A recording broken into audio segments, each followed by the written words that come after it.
Hello viewers, আসসালামু আলাইকুম। আজ হাজির হয়েছি আপনাদের কাছে নতুন আরেকটি ভিডিও নিয়ে। তবে আজকের ভিডিওটা করতে গিয়ে আমি অনেক হ্যাপিনেসের কারণ জানতে চান তো শুনুন। বিগত কিছুদিনের ভিডিওতে আপনাদের আমি বারবার প্রশ্ন করছি আমার ভিডিওতে যে আমি প্রাকৃতিক উপায়ে কিছু মুরগির ডিম থেকে বাচ্চা ফোটানোর চেষ্টা করছি। তো একটা মুরগির নিচে দিয়েছি ডিমগুলো, কিন্তু দুটো মুরগি আরও এসে এক্সট্রা থাকে, তো মোট টোটালি 3টা। তো বাচ্চা হবে কি না। তো আজকে খামারে যখন খাবার দিতে আসি তখন জিনিসটা আমি লক্ষ্য করি যে একটা মুরগির বাচ্চা মুরগির ওপরে দাঁড়িয়ে আছে। তো আমি খুব খুশি জিনিসটা আপনাদের সাথে শেয়ার করার জন্য ভিডিওটা করলাম। তো এই যে দেখতে পাচ্ছেন তারা তিনজনই মা হবে 10টা ডিমের। তো আমি খুবই কনফিউজ ছিলাম যে হবে কি হবে না।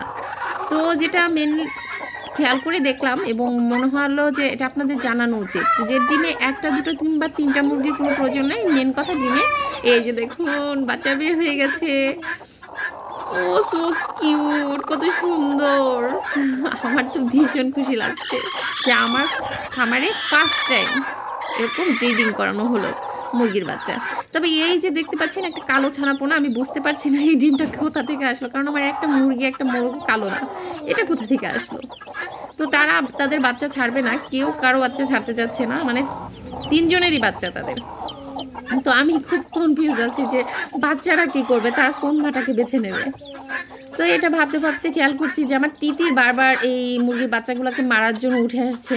তো কি করবো এদেরকে সেটাই ভাবছি, কারণ এখানে তো রাখা যাবে না, রাখলে এরা মারামারি করবে, ছোটো বাচ্চাগুলোকে মেরেও ফেলতে পারে।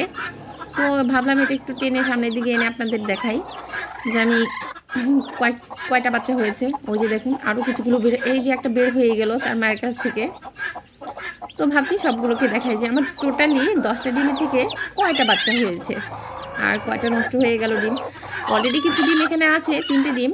তো আমি এগুলো ঝাঁকিয়ে দেখবো যে আসলে ডিমগুলো ভালো না খারাপ। এই যে দেখতে পাচ্ছেন আমার মোট 7টা বাচ্চা হয়েছে, আর 3টে ডিম জানি না কি হয়েছে। এই যে এটা ভিতরে অনেক নরম এবং পানির মতো, বোঝাই যাচ্ছে যে এটা নষ্ট হয়ে গেছে ডিম। তো বাকি দুটো চেক করি যে বাকি দুটো ভালো আছে কি না। তো দেখতেই পাচ্ছেন তারা বাচ্চা নিয়ে ভীষণ খুশি। তো না, এই ডিমটাও ভালো নেই, আর একটা চেক করি, এটাও ভালো নেই। এই যে তিনটেই পচা। তো আমার 10টা ডিমের মধ্যে 3টে ডিম পচা বের হয়েছে, বাকি 7টা থেকে বাচ্চা ফুটেছে। আমি এটাতেই অনেক হ্যাপি, অনেক খুশি। তো আমার ভীষণ ভালো লাগছে। আমার ভিডিওটা দেখে আপনাদের কেমন লাগছে অবশ্যই কমেন্ট করে জানাবেন।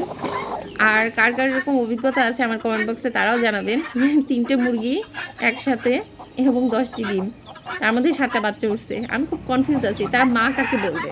তাহলে